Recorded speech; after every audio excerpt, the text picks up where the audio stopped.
मिनश्शैतानिर्रजीम बिस्मिल्लाहिर्रहमानिर्रहीम। अस्सलामु अलैकुम। उम्मीद है कि तमाम मेरे दोस्त खैरियत से होंगे। आज की छोटी सी इस वीडियो में मैं आपको रहम की रसूलियों के मुतालिक बताऊंगा और बग़ैर ऑपरेशन इसका इलाज बताऊंगा। उससे पहले तमाम दोस्त जिन्होंने अभी तक मेरा चैनल सब्सक्राइब नहीं किया उनसे रिक्वेस्ट है कि मेरा चैनल सब्सक्राइब कर दें और साथ बेल बटन को भी प्रेस कर दें ताकि हर नई वीडियो का नोटिफिकेशन आपको मिलता रहे। शुक्रिया। तो सबसे पहले मैं आपको इसकी अलामात बताऊं। रहम में रसूलियों की वजह से माहवारी का खून ज़्यादा और तकलीफ़ से आता है।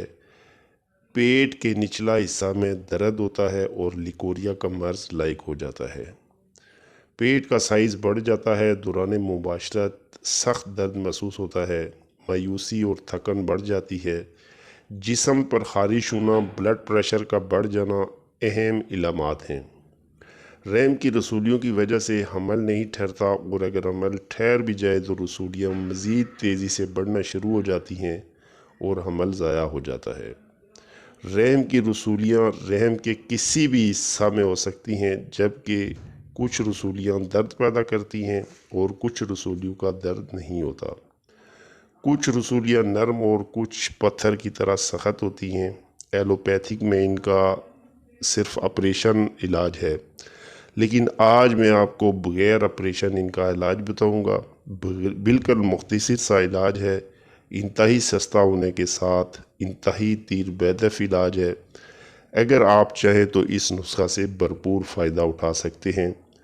तो बग़ैर टाइम वेस्ट किए चलते हैं अपने नुस्खे की जानिब। नुस्खा के इज्ज़ा, तरकीब, तरीका इस्तेमाल नोट फरमा लें। हुवल शाफ़ी अलसी के बीज 100 ग्राम, छोटी इलायची 50 ग्राम लेकर दोनों का अलग अलग बारीक सफ़ूफ बना लें और महफूज कर लें।